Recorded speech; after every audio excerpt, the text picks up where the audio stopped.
तो अब बात करते हैं लव जिहाद से बेटियों को बचाओ।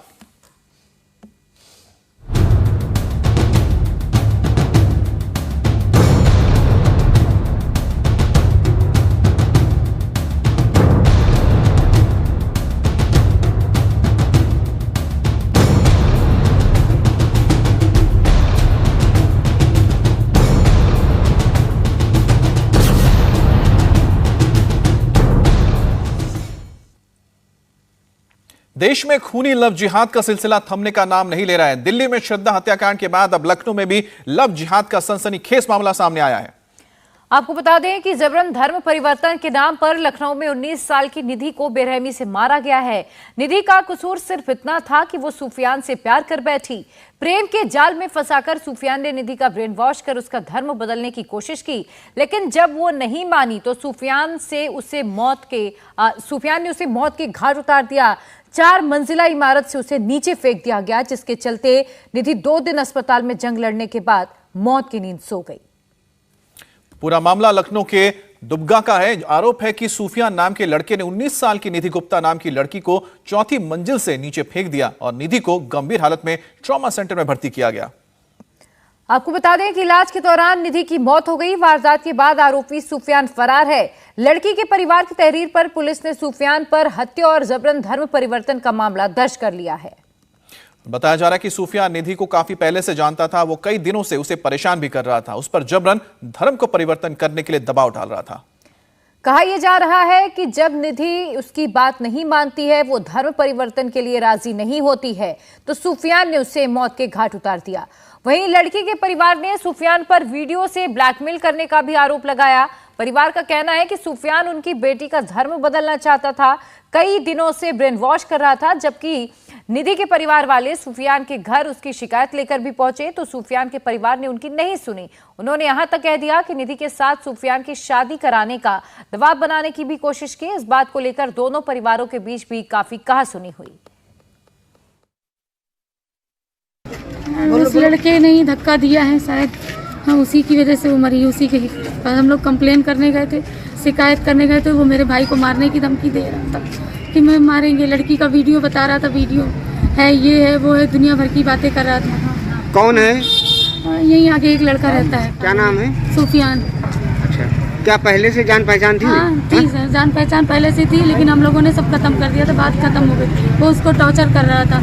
आज कम से कम 1 हफ्ते से 15 दिन से टॉर्चर कर रहा था। हाँ, वो आज मैं उसके घर कंप्लेन लेके गई। हाँ, तो उनके घर वाले सब कह रहे हैं कि शादी कर दो। हाँ, वो वीडियो बनाता है, कह रहा था वीडियो है मेरे पास, ये है, वो है, दुनिया चीजें पता। कौन कह रहा था शादी कर दो? वही उसके घर वाले, उसकी मम्मी ने कहा। आज मेरे भाई को बोला था गाड़ी में आग लगा देंगे, मारेंगे। ऐसा किसने किया है? वो वही लड़के ने बोला। वो जब लड़की कूदी है, वो लड़के ने ही बोला, तो सुफियान ने बोला।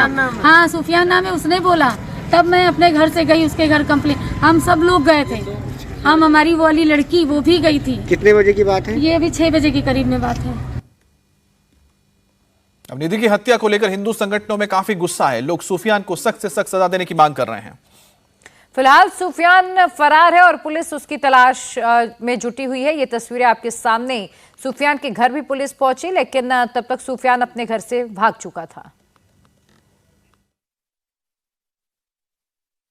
एक बच्ची जो कि अपने परिजनों के साथ यहाँ पर रहती थी और इनका कतिपय कारणों को लेके अपने इसी जुड़ा कॉलोनी में ही दूसरे ब्लॉक में जो रहते हैं उनसे विवाद हुआ और तत्पश्चात जो इनकी जो छत से गिरने से इनकी मौत हो गई है। इस संबंध में समुचित धाराओं में, संगत धाराओं में अभियोग पंजीकृत किया जा रहा है। अभियुक्त की गिरफ्तारी हेतु समुचित प्रयास किए जा रहे हैं। जो उनकी मां का जो भी कथन है वो हम सब ने जैसा उन्होंने बताया है वैसा ही अभियोग पंजीकृत हो रहा है और उसी के अनुरूप ही कार्रवाई। और लखनऊ से हमारे साथ विशाल प्रताप सिंह भी जुड़ गए। विशाल, अब तक जो तफ्तीश हुई है उसमें क्या तथ्य निकलकर सामने आया? दूसरा है कि क्या कोई पता लग पाया सुफियान कहां पर है, उसका लोकेशन? देखिए, हमारी लखनऊ पुलिस के जो सीनियर अधिकारी हैं, हमें तो उनसे लगातार बातचीत चल रही है। पुलिस का कहना है कि अप्रोप्रिएट सेक्शंस में, यानी कि हत्या और जबरन धर्म परिवर्तन करने का जो मामला है उसमें मुकदमा दर्ज कर लिया गया है और आरोपी सुफियान की तलाश में पुलिस की 3 टीमें लगा दी गई हैं और पुलिस का भरोसा है, पुलिस का कहना है कि जल्द ही सुफियान को गिरफ्तार कर लिया जाएगा। लेकिन इस पूरे मामले का जो सीक्वेंस ऑफ इवेंट है वो ये है कि सुफियान और निधि एक दूसरे को पहले से जानते थे। जब निधि के परिवार को इस बारे में जानकारी मिली तो निधि के परिवार ने इस बात का विरोध किया। वो लोग जब घर पहुंचे हैं तो पता ये भी लगा है कि निधि के मामा को मारने की धमकी दी गई थी और लगातार दबाव बना रहा था, टॉर्चर कर रहा था सुफियान निधि को। निधि उससे बातचीत नहीं करना चाह रही थी, लेकिन सुफियान जबरदस्ती उस पर दबाव बना रहा था, धर्म परिवर्तन भी कराना चाहता था और उसके साथ जबरन निकाह करना चाहता था, लेकिन निधि इन सब चीजों के लिए तैयार नहीं हो रही थी। कल जब परिवार के लोग वहां पहुंचते हैं, बातचीत होती है, तो एकाएक जो सुफियान का परिवार है वो दबाव बनाने लगता है निधि के परिवार पर कि आप अगर चाहें तो हमारी बेटे के साथ अपनी बेटी की शादी भी कर सकते हैं, जिसको लेकर के दोनों परिवार के बीच में कहासुनी चल रही थी। और इसी दौरान सुफियान की छत पर निधि चली जाती है, सुफियान उसके पीछे पीछे जाता है और परिवार का गंभीर आरोप है कि 4थी मंजिल से सुफियान ने निधि को धक्का दे दिया, जिसके बाद बुरी तरह विशाल, लेकिन अभी तक जो इन्वेस्टिगेशन पुलिस की ओर से की गई है उसमें क्या तथ्य निकलकर सामने आए हैं? क्या ये पूरा मामला प्रेम प्रसंग का है? क्या पहले से निधि और सुफियान के बीच बातचीत थी और परिवार के विरोध के बाद निधि उससे अलग होना चाह रही थी? देखिए, पुलिस की जो इन्वेस्टिगेशन है वो इसी लाइन पे आगे बढ़ रही है कि दोनों के बीच जो जान पहचान है वो पहले से थी। सुफियान लगातार निधि को कह रहा था कि वो उससे निकाह कर ले, अपना धर्म परिवर्तन करा ले, लेकिन निधि इस चीज को लेकर के बिल्कुल राजी नहीं थी। अपना धर्म परिवर्तन वो बिल्कुल नहीं कराना चाहती थी। यही वजह है कि दोनों के बीच में खटपट हुई। जब परिवार के, यानी कि निधि के परिवार को इस बारे में जानकारी मिली तो उन्होंने साफ साफ कह दिया कि सुफियान के साथ अब निधि को नहीं रहना है और दोनों के संबंधों को भी अलग कर दिया। लेकिन सुफियान लगातार निधि को परेशान कर रहा था, टॉर्चर कर रहा था, उसका पीछा कर रहा था, यहां तक कि उसके विशाल जल्दी से बात बता दीजिए, आखिरकार निधि को किसके घर से छत से फेंका गया नीचे? सुफियान के घर से या कि निधि के घर से ही? देखिए, सुफियान के घर पे पूरा परिवार पहुंचा हुआ था, वहीं पे निधि छत के ऊपर जाती है किसी बात से गुस्सा होकर के और उसके बाद सुफियान पीछे पीछे जाता है और वहीं से धक्का देता है। तो पुलिस का ठीक है विशाल, बहुत शुक्रिया आपका इस तमाम अपडेट के लिए। आगे भी आप नजर बनाकर रखिएगा, आपसे अपडेट लेंगे। फिलहाल बहुत शुक्रिया आपका। इधर दिल्ली के श्रद्धा वॉल्वर मर्डर केस में हर पल नए और चौंकाने वाले खुलासे जारी हैं। आफ्ताब ने पुलिस के सामने अपना जुर्म कबूल करते हुए जो कहा उसे सुनकर आपके पैरों तले जमीन निकल जाएगी। जंगल में कहां-कहां आफ्ताब के गुनाहों के सबूत। आफ्ताब की और कितनी गर्लफ्रेंड, किसका किसका दिए।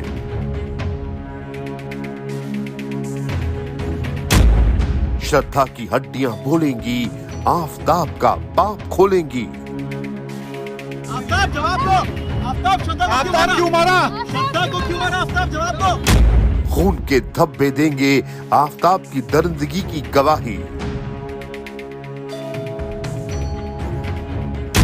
जिस रूम में लाश के टुकड़े, उसमें कैसे चैन से सोता था आफ्ताब।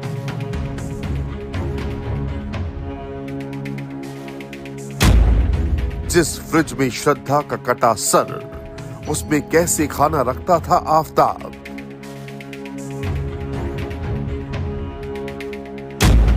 दरिंदे आफ्ताब की हॉरर स्टोरी बाकी है। और दिल्ली के श्रद्धा मर्डर केस से जुड़ी इस वक्त की बड़ी खबर। दिल्ली पुलिस को श्रद्धा के बॉडी पार्ट्स की हड्डियां मिली। हड्डियां महरौली के जंगल में नाले से बरामद की गई हैं। जो हड्डियां बरामद हुई हैं वो शरीर के पिछले हिस्से की हैं। पुलिस को ऐसे करीब 10 बॉडी पार्ट्स अभी तक मिले हैं। पुलिस को आफ्ताब के फ्लैट से किचन में खून के धब्बे मिले, जिनके सैंपल को जांच के लिए भेजा गया। और अब पुलिस को यह भी शक है कि कत्ल के बाद श्रद्धा के शव के बाथरूम में 35 टुकड़े किए गए और साथ ही शार से पानी चलाकर छोड़ दिया जाता था ताकि शव आसानी से कट जाए और खून बह जाए। श्रद्धा के पिता को दिल्ली पुलिस जल्द डीएनए सैंपल के लिए भी बुला सकती है। और दिल्ली के श्रद्धा वॉल्कर मर्डर केस में रोज नए खुलासे भी हो रहे हैं।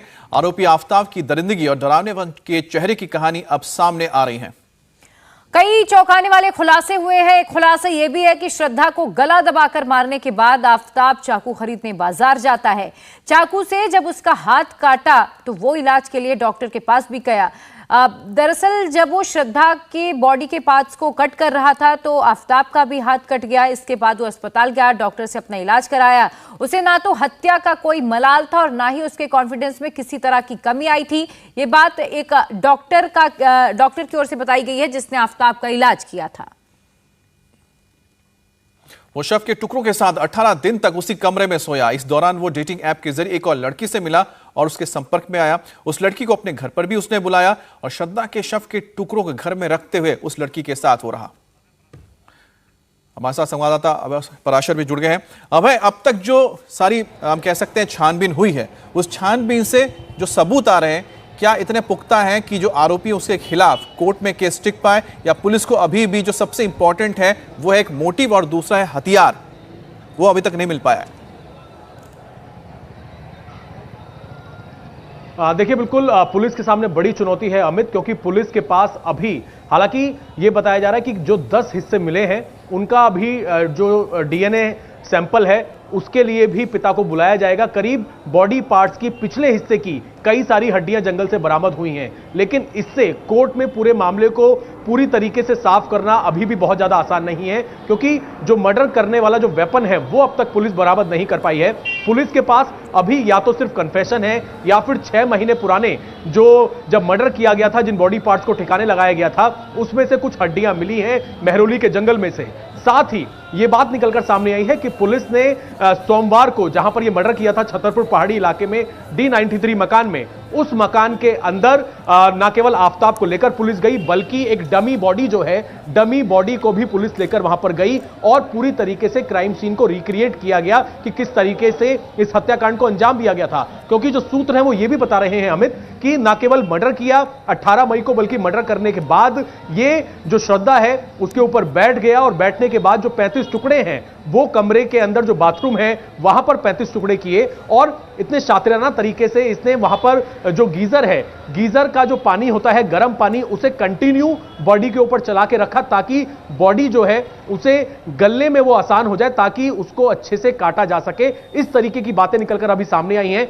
लेकिन और अगर बात करें तो पूरे फ्लैट में बहुत ज्यादा खून के धब्बे नहीं मिले हैं, क्योंकि सल्फर जो एक केमिकल था उससे पूरी तरीके से इसने ना केवल फ्रिज को साफ किया बल्कि पूरे घर के अंदर से एक एक खून के धब्बे को मिटा दिया था। पुलिस और किस बर्बरता के साथ श्रद्धा के शव के टुकड़े किए गए अभय, वो जिस तरह से खुलासे हो रहे हैं सामने आ चुका है, हैरान करने वाला है। बने रहिए इधर। श्रद्धा के शव के टुकड़े करते वक्त आफताब का भी हाथ कट गया। आफताब अपने कटे हुए हाथ का इलाज कराने जिस डॉक्टर के क्लिनिक पर गया उससे इंडिया टीवी के संवाददाता अभय पराशर ने बात की है। सुने उन्होंने क्या कहा। श्रद्धा को मारने वाला हत्यारा आफताब पहले छतरपुर की एक दुकान पर पहुंचा, वहां से उसने चाकू और गार्बेज बैग खरीदे और उसके बाद घर जाते हुए उस चाकू से जो सूत्र हैं बता रहे हैं उसने उसकी धार चेक करने के लिए अपने हाथ पर कट किया और जैसे ही वो चेक कर रहा था धार, उसका हाथ कट गया तो उसका इलाज कराने के लिए पास के एक प्राइवेट अस्पताल में पहुंचा। उसी प्राइवेट अस्पताल के डॉक्टर अनिल जी हमारे साथ मौजूद हैं। सर, आफताब यहां पर कब आया था, किस तरीके का कट उसके हाथ में लगा हुआ था, कब का मामला है? जी, ये मई का मंथ था और अर्ली मॉर्निंग था। आई थिंक 10-11 बज रहे होंगे, ऐसा कुछ टाइम था। और आने के बाद जो है कैजुअलिटी में लेट गया तो मेरे स्टाफ ने बोला कि सर देख लो एक लेसरेशन है और छोटा सा लेसरेशन आया हुआ है और स्टिच कर दो। तो मैं गया उससे, तो फिर मैंने पूछा उससे, मैंने हिंदी में उससे बात की तो वो हिंदी बिल्कुल नहीं बोल रहा था, सिर्फ इंग्लिश बोल रहा था और काफ़ी स्टाइलिश लग रहा था, काफ़ी डोमिनेंट, काफ़ी लाउड वॉइस में बात कर रहा था। How did you sustain this injury?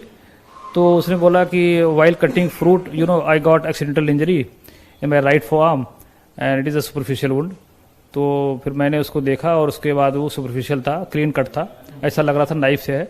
मैंने उसको स्टिच किया और कुछ मेडिसिन लिख करके फिर उसको जाने दिया। फिर उसको बॉडी लैंग्वेज कैसी थी उसकी, क्या कुछ डरा सहमा था या अस्पताल के अंदर बिहेवियर कैसा लग रहा था उसका? बिल्कुल उसके अंदर कोई डर नहीं था, कोई उसके अंदर कोई घबराहट नहीं थी और बिल्कुल जो है आई टू आई कॉन्टैक्ट था मेरे से और काफ़ी बोल्ड, कॉन्फिडेंट और लाउड वॉइस में बात कर रहा था और हाइपर और अग्रेसिव लग रहा था। वो हाइपर एग्रेसिव वो लग रहा था। जब वो हॉस्पिटल में आया तो अमूमन जैसे पेशेंट्स आकर बैठते हैं, वेट करते हैं, उसका क्या लैंग्वेज? बॉडी लैंग्वेज में काफ़ी एग्रेशन था, काफ़ी टाइट जैसे बात कर रहा था, जैसे बिल्कुल एकदम स्ट्रांग बात कर रहा था, खड़े होकर बात कर रहा था, बिल्कुल टाइट, बिल्कुल कोई ऐसा नहीं था कि लग रहा था कि हाँ नर्वस है, घबराया हुआ है, कुछ ऐसा हुआ है, ऐसा बिल्कुल नहीं लग रहा था। बिल्कुल आपसे कुछ और भी उसकी बातें हुई कि वो कहाँ का रहने वाला है, यहाँ क्या करने आया है, इस बारे में कुछ? बस मैंने उससे पूछा कि आप इधर क्यों आए हो, पूछा उससे कि why did you move to Delhi, तो वो बोला कि actually you know the IT sector of Delhi is very well developed and I am getting very good salary here, so I came to Delhi.